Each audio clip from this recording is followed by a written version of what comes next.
Hello everyone, welcome once again in Guruji classes.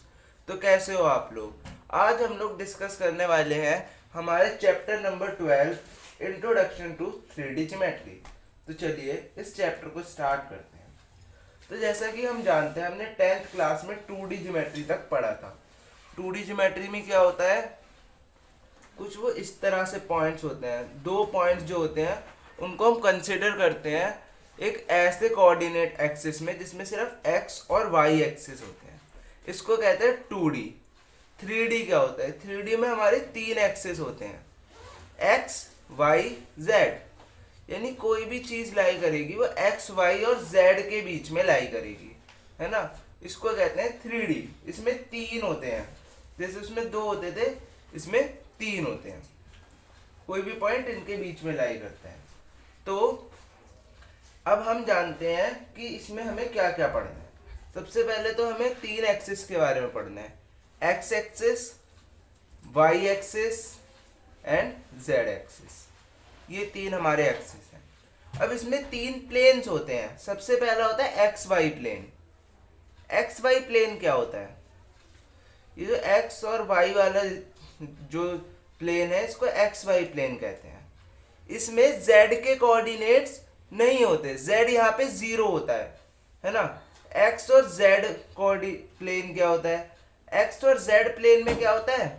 X और Z के तो पॉइंट होते हैं, बट वाई के पॉइंट्स जीरो होते हैं। और वाई और जेड में क्या होता है? वाई और जेड में होता है कि वाई और जेड के तो पॉइंट होते हैं, लेकिन एक्स के पॉइंट नहीं होते हैं। तो इस तरह से तीन प्लेन है हमारे, X Y, X Z and Z Y. तो इनके कोऑर्डिनेट्स को हम कैसे लिख सकते हैं? एक्स वाई प्लेन में एक्स और वाई तो होते हैं, पर जेड जीरो होता है। एक्स और जेड में क्या होता है? एक्स और जेड में एक्स के पॉइंट होते हैं, जेड के पॉइंट होते हैं, लेकिन जीरो कौन होता है? वाई एक्सिस के पॉइंट्स, है ना। और वाई जेड में एक्स जीरो होता है और वाई और जेड के पॉइंट्स होते हैं। तो इस तरह से ये हमारे तीन प्लेन्स होते हैं इसमें।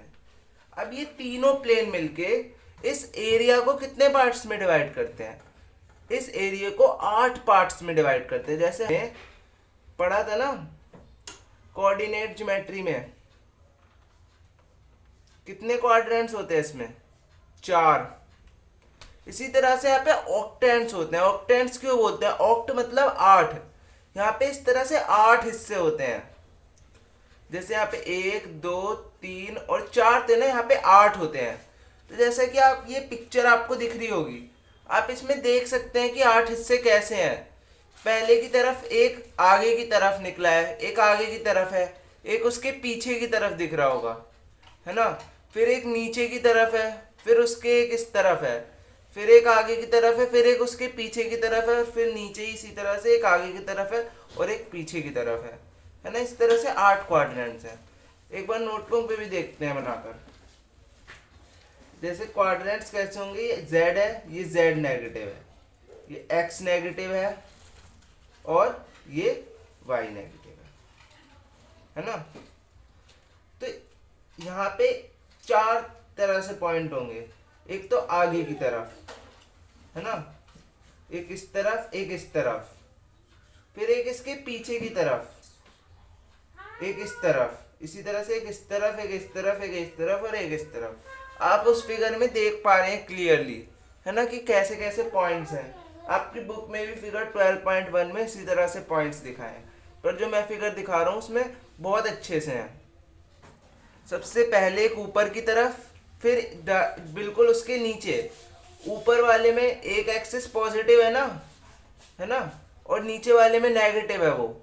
फिर एक पीछे की तरफ है, उसी के जस्ट पीछे की तरफ, वहां पे जो इस तरफ वाला एक्सिस है वो नेगेटिव है, जो इस तरफ वाला जा रहा है, इस तरफ वाला, है ना। और फिर उसी के जस्ट एक नीचे है, इसी तरह से इस तरफ भी है। तो इस तरह से कितने ऑक्टेंट होते हैं? 8 ऑक्टेंट होते हैं हमारे पास। अब जैसे इनके में हम साइन कन्वेंशन करते थे, इसमें हम जो ऑक्टेंट होते थे उनके लिए टेबल बनाते थे। कैसी? Plus minus, minus plus, minus minus, plus minus, है ना। कैसे होता था?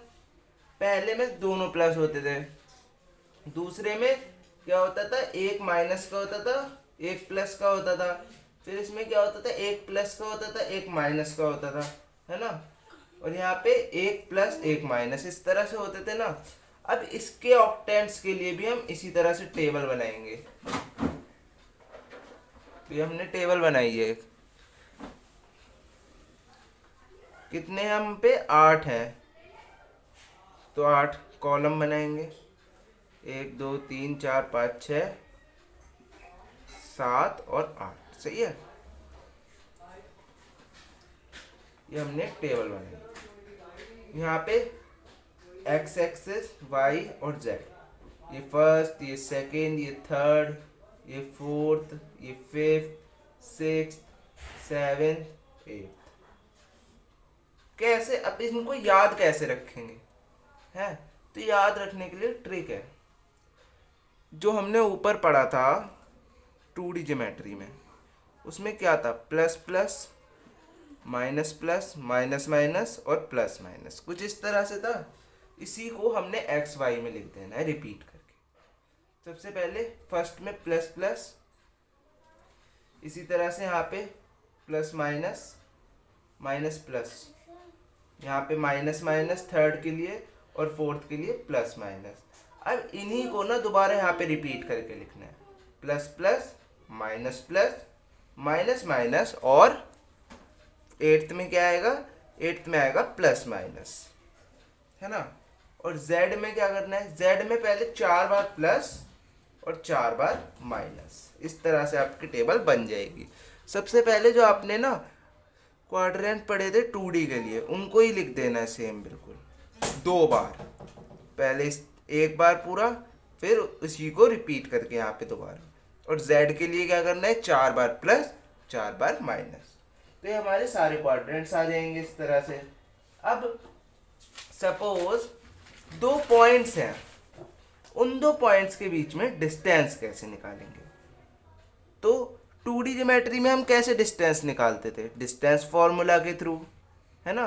और डिस्टेंस फॉर्मूला क्या कहता है, डिस्टेंस फॉर्मूला होता था वहाँ पे x2 माइनस x1 का square plus y2 minus y1 का स्क्वायर। यहाँ पे कितने कोऑर्डिनेट्स हैं, कितने एक्सिस हैं, 3 है। तो बस यहाँ पे फ़र्क इतना आ जाएगा, एक z2 माइनस z1 का स्क्वायर भी हो जाएगा। जितने भी फॉर्मूले थे वो सब सेम है, बस उनमें क्या होगा, उनमें हमारा z एक्सिस भी आ जाएगा। इसी तरह से mid point formula, mid point formula भी हम सबको आता है। कैसे होता था, जो भी 2 हमारे पॉइंट्स होते थे उनके x वालों को एक जगह प्लस करके 2 से डिवाइड कर देते थे, है ना, और y वालों को भी प्लस करके 2 से डिवाइड कर देते थे। यहाँ पे भी सेम है। अब यहाँ पे z वाले भी आ गए तो z वालों को भी प्लस कर दो और 2 से डिवाइड कर दो। ये हो गया मिड पॉइंट फॉर्मूला। अब बात करते हैं सेंट्रॉइड की। तो सेंट्रॉइड क्या होता है, सपोज ये एक ट्रायंगल है ना, ये एक ट्रायंगल है, हमको इसके 3 कोई भी पॉइंट दे रखे हैं, X Y Z, x1 y1 z1, x2 y2 z2, x3 y3 z3। अब सेंट्रॉइड क्या होता है, तो इन तीनों पॉइंट्स का जो सेंटर होगा ना उसको बोलते हैं सेंट्रॉइड। जैसे यहाँ पे ये है हमारा सेंट्रॉइड, ये पॉइंट, सही है। तो इसके कोऑर्डिनेट्स कैसे निकालेंगे, यहाँ पे कितने पॉइंट्स हैं, 1 2 3 पॉइंट्स है। तो बस अब क्या करेंगे, तीनों के x वालों को प्लस करके डिवाइड कर देंगे 3 से, तीनों के y कोऑर्डिनेट्स को भी प्लस करके 3 से डिवाइड कर देंगे। इसी तरह से तीनों के z वालों को भी प्लस करके 3 से डिवाइड कर देंगे। तो हमारे सेंट्रॉइड्स के पॉइंट जो भी हैं वो यहाँ पे आ जाएंगे। अब और क्या फॉर्मूले थे, यही 3 हमारे मेन फॉर्मूले थे, है ना, जिनका यूज हमें इस चैप्टर में करना है। एक और फॉर्मूला होता है हमारा सेक्शन फॉर्मूला, पर वो हमारे कोर्स से अभी डिलीटेड है तो इसीलिए हम उसे स्किप करेंगे। अब करते हैं आगे क्या है। तो कुछ प्रॉपर्टीज होती हैं, है ना, स्क्वायर की कुछ प्रॉपर्टीज होती हैं, रेक्टेंगल की कुछ प्रॉपर्टीज होती हैं। तो अब हमें उन प्रॉपर्टीज़ का यूज़ करना है। तो उसके लिए कुछ प्रॉपर्टीज़ होती हैं। सबसे पहले हम सीखेंगे कोलिनियर की प्रॉपर्टीज़। कोलिनियर क्या होते हैं, कब होते हैं कोई पॉइंट्स कोलिनियर?